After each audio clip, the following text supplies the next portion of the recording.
منشیات کی دنیا کے گاڈ فادر اور میکسیکو کے اسمگلر ایل چاپو کو امریکی عدالت نے منشیات اسمگلنگ کیس میں عمر قید اور بھاری جرمانے کی سزا سنائی ہے۔ یہ میکسیکو کا رہنے والا تھا۔ اسے جنوری میں امریکہ لایا گیا اور امریکہ لا کے اس کو عمر قید اور بھاری جرمانے کی سزا سنائی گئی۔ عمر قید کی سزا اس لیے ہوئی کہ امریکہ میں جس ریاست میں اس کا ٹرائل ہوا وہاں سزائے موت ہے ہی نہیں۔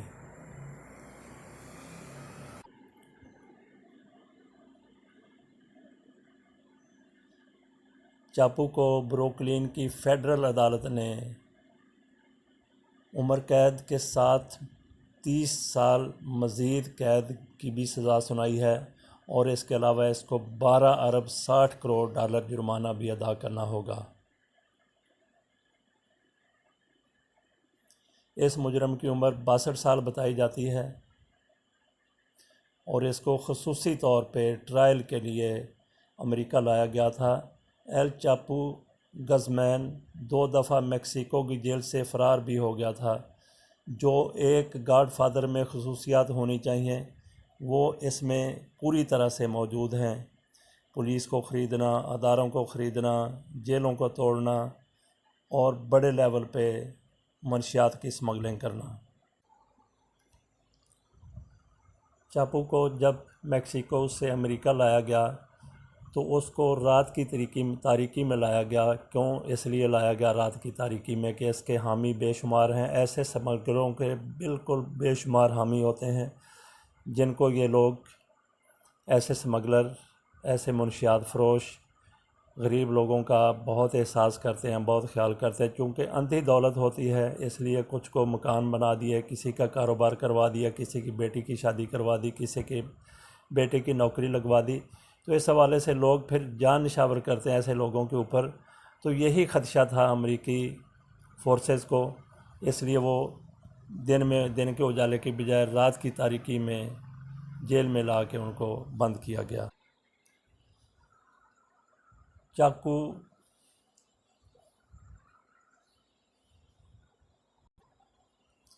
یہ چاپو میکسیکو کی انتہائی سیکورٹی والی جیل میں قید تھا، وہاں سے بھی 2 دفعہ فرار ہونے میں کامیاب ہو گیا۔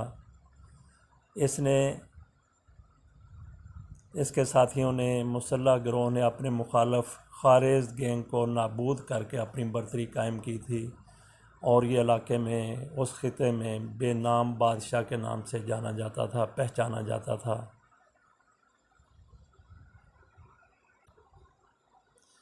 اس کے فرار ہونے کے خدشات اس حد تک تھے کہ امریکی انتظامیہ نے اس کو طیارے میں بٹھانے کے بعد بھی طیارے کے اندر بھی اس کے اوپر سخت پہرا رکھا ہوا تھا جس کی کوئی سمجھ نہیں آتی، اور اس کے ہاتھ کڑی سے پیچھے باندھ کے، گردن کے پیچھے باندھ کے اس کو طیارے میں بٹھایا گیا اور جیل میں بھی اسی حالت میں اس کو رکھا جا رہا ہے۔ جب چاپو کی ہسٹری شیٹ دیکھی جائے تو میکسیکو کے اس بدنام زمانہ اسمگلر کو امریکہ میں 6 الزامات کا سامنا ہے۔ ان میں منی لانڈرنگ، اغوا، منشیات فروشی اور قتل کی وارداتیں بھی شامل ہیں۔ امریکی حکام کہتے ہیں کہ ایل چاپو نے ان وارداتوں کا ارتکاب امریکی شہروں نیو یارک، شکاگو اور میامی میں کیا تھا۔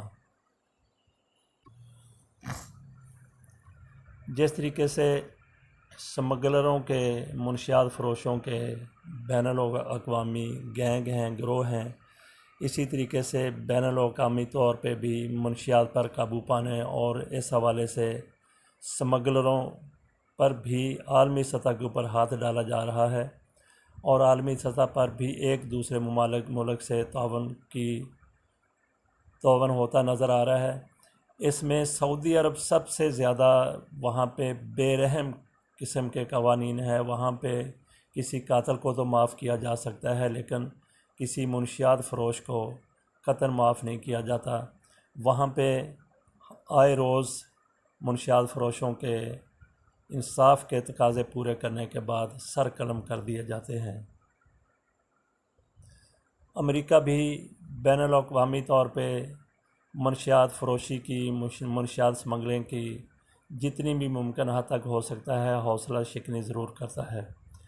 تو اس حوالے سے رانا ثناء اللہ کے لیے یہ خوف کی ایک علامت ہے کہ امریکہ بین الاقوامی سمگلروں کے گروہ کے پیچھے پڑا ہوا ہے، اور میکسیکو سے اسی الزام کی بنیاد پہ سمگلر کو لا کے عمر قید کی سزا سنا دی گئی۔ تو رانا ثناء اللہ کے خلاف بھی ایسے ہی الزامات ہیں سمگلنگ کے حوالے سے۔ اے این ایف نے انہیں گرفتار کیا ہے، یہ فوج کے انڈر ادارہ ہے۔ تو یہاں پہ پھر وہی مسلم لیگ نون کے حلقے خواجہ آصف تو تل ملا رہے تھے کہ دیکھیں رانا ثناء اللہ کو کیا وہ ایسا نظر آتا ہے کہ اس کے اوپر ہیروئن ڈال دی کا مطلب یہ ہے کہ انہوں نے کہ وہ ایسے سمگلر نہیں ہے، انہوں نے ایسا کچھ کیا نہیں ہے، لیکن ان کو پھنسا دیا گیا ہے۔ یہ خواجہ آصف کی یہ رائے ہے۔ تو بہرحال اے این ایف آج بھی کہتی ہے کہ وہ بغیر ثبوت کے کسی کے اوپر ہاتھ نہیں ڈالتی، اور ان کے پاس اس کے مکمل شواہد اور ثبوت ہیں جو عدالتوں میں پیش کیے جائیں گے۔ رانا ثناء اللہ خان کہتے ہیں کہ میرا بلڈ ٹیسٹ کروا لیا جائے، اگر اس میں سگریٹ کے بھی آثار پائے جائیں تو جو سزا کسی کی بھی ہو سکتی ہے اس کے لیے میں تیار ہوں۔ رانا ثناء اللہ کو یہ جاننے کی ضرورت ہے کہ ان کو منشیات پینے کے الزام میں گرفتار نہیں کیا، منشیات سمگل کرنے کے الزام میں گرفتار کیا گیا ہے۔ جو لوگ شراب کا کاروبار کرتے ہیں وہ ضروری نہیں کہ وہ شرابی ہوں، جو لوگ نسوار بیچتے ہیں ضروری نہیں وہ نسوار کھاتے بھی ہوں، جو لوگ سگریٹ بھی بیچتے ہیں ضروری نہیں کہ وہ سگریٹ پیتے بھی ہوں۔ تو رانا ثناء اللہ کے لیے امریکہ کی طرف سے جس انداز سے چاپو کو میکسیکو سے لایا گیا یہ ایک خوف کی علامت ہے۔ رانا ثناء اللہ اگر بے گناہ ہیں تو ان کا بال بھی بیکا نہیں ہو سکتا۔ اگر یہ منشیات کے حوالے سے ان کا کوئی کردار رہا ہی نہیں ہے تو پھر پورے ثبوت سامنے آ جائیں گے، یہ سرخرو ہو کے نکلیں گے۔ تاہم یہاں پہ مکافات عمل کو بھی مد نظر رکھنا چاہیے، اللہ کی قدرت کو بھی دیکھنا چاہیے کہ یہ ضروری نہیں کہ جو کیس آپ کے سامنے اس کو میں آپ کو سزا دی جا رہی ہو، یہ بھی ہو سکتا ہے کہ کیس آپ کے سامنے کوئی اور ہو لیکن کچھ جرم آپ نے ایسا کیا ہو کہ جس کو آپ نے چھپا لیا ہو، تو اس کی سزا اس کیس کے حوالے کیس یہ ہے، سزا کسی اور جرم کی ہے۔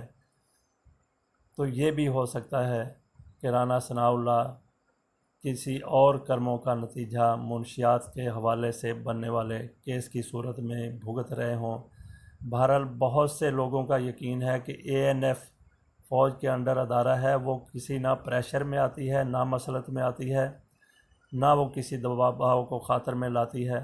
تو رانا ثناء اللہ اگر بے گناہ ہیں تو ان کا کچھ بھی نہیں ہو سکتا، لیکن اگر یہ گناہ گار ہیں تو پھر ان کا بچ نکلنا ناممکن ہے۔ رانا ثناء اللہ کیا کوئی بھی مجرم جو بھی کہہ لے کبھی ہمارے ہاں یہی ہے کہ پھانسی گھاٹ تک جاتے ہوئے بھی عموماً مجرم اپنے جرم کا اعتراف نہیں کرتے۔ بہرحال ہمارے ہاں یہ ایک ٹرینڈ چل چکا ہے، جیسا رانا مشہود صاحب نے 2-3 دن قبل جب نیب نے ان کے اوپر ہاتھ ڈالا تو انہوں نے کہا تھا کہ اتنا ظلم کریں جتنا آپ برداشت کر سکو۔ یہی بات زرداری بھی کرتے ہیں، یہی بات بلاول بھی کرتے ہیں۔ تو یہ انتہائی کمزور دفاع ہوتا ہے کہ آپ حکومت کو کہہ رہے ہیں کہ اتنا ظلم کرو کہ جتنا سہ سکو، اس کا مطلب ہے کہ آپ لوگ ظلم کرتے رہے ہیں اور اتنا تم لوگوں نے ظلم کیا کہ اب اس کا سہا نہیں جا رہا۔ یہ تو ان کی رائے ہو سکتی ہے۔ بہرحال حکومت کسی کے اوپر ظلم نہیں کر رہی، انصاف کے تقاضے پورے کر رہی ہے۔ اگر آج کوئی انصاف کے تقاضے کی آڑ میں کسی کے اوپر ظلم کر رہا ہے تو کل ان کا بچنا بھی ناممکن ہے۔ اللہ حافظ۔